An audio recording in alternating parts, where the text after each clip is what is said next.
Приветствую вас, дорогие друзья, на канале Громовержец, и я его ведущий Александр.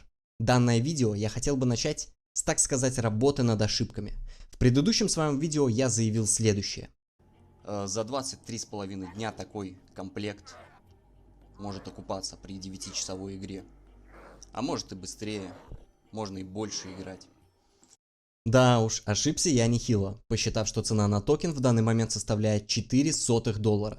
Но на самом деле токен ТНДР стоит около $0,004, а значит и окупаемость уникального минт-пасса будет не 23 дня, а 230 дней. Упс. Итак, с этим разобрались. А теперь я бы хотел сделать небольшой обзор на свежевышедший патч от 16.08.2022 года. Начнем с малого и постепенно доберемся до самого вкусного. Ведь у меня есть для вас интересные теории касательно дальнейших патчей игры. Но прошу помнить, что это всего лишь ничем не подкрепленные теории и предположения. Или, скажем так, больная фантазия автора. Хотя, кто знает, кто знает. Ну что же, приступим. Первое. В лаунчер была добавлена регистрация. И теперь новым игрокам не придется расспрашивать всех в чате, как же зарегистрироваться в игре. Или придется. Честно говоря, я бы тут увеличил шрифт и написал только одно слово. Регистрация. Большими буквами. С этим закончили, едем дальше. Теперь в лаунчере мы можем видеть, сколько часов провели в игре после выхода этого патча. Да, время, проведенное в игре до патча, не учитывается. Следующее. Счетчик FPS в левом нижнем углу экрана во время игры. Возможно, разработчики еще хотели таким образом намекнуть, что была произведена некоторая оптимизация приложения. Также я хочу сделать тут небольшое отступление касательно настроек графики. Если вы ставите минимальные настройки графики, то, как и полагается, у вас повысится количество кадров в секунду. Но при этом повысится и нагрузка на центральный процессор. Будьте внимательны, друзья. Вы также можете проверить это самостоятельно, открыв диспетчер задач. Помимо счетчика FPS было добавлено числовое отображение количества маны и стамины.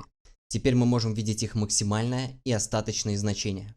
На этом я бы хотел заострить свое внимание, так как, на мой взгляд, разработчики добавили это, прислушиваясь к сообществу. Первое подобное предложение в русскоязычном телеграме прозвучало 27 июля от пользователя под ником Даниэль Тейшейра. А это говорит нам о том, что мы также можем влиять на дальнейшее развитие проекта, и что каждое наше предложение по улучшению его будет рассмотрено разработчиками, а лучшие идеи смогут быть реализованы. Дерзайте, друзья! Я уверен, что модераторы чатов ждут ваших предложений. Даже если они просто говорят вам «следите за новостями». Ну и напоследок разберем обновленный автомайн. Теперь во время автомайна можно сворачивать игру. Это хорошая новость. Но есть и плохая. Автомайну срезали рейд. Да. И теперь 100-минутный автомайн дает на 20% меньше кристаллов. А 1000-минутный почти на 30%. Автомайн и раньше был невыгоден по сравнению с прохождением подземелий. А уж теперь и подавно. Теперь в сравнении с прохождением автомайн все так же займет больше времени, все так же не даст частей карты, а теперь еще и насыпет меньше кристаллов.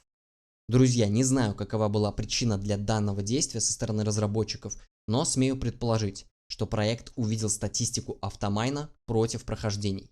И скорее всего автомайна было процентов 70-80.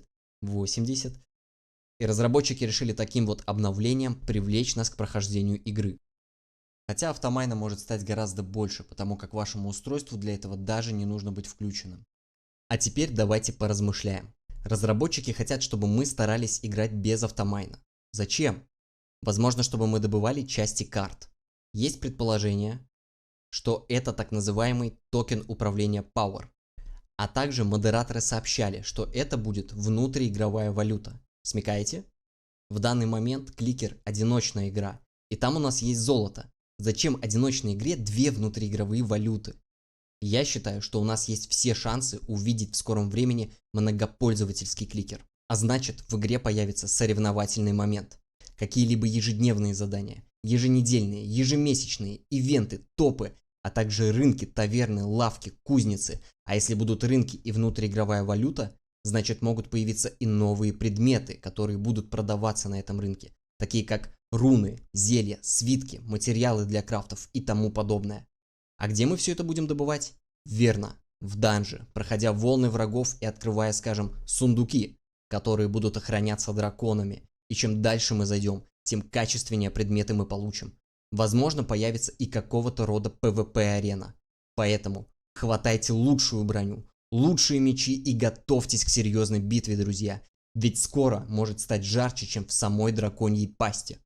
И если вам нравится эта теория, если вы действительно желаете, чтобы это оказалось не просто теорией, если вы хотите, чтобы все это воплотилось в жизнь, обязательно оставьте свои реакции под ссылкой, которую я отправлю в телеграм-канал, чтобы разработчики это увидели и постарались воплотить в жизнь.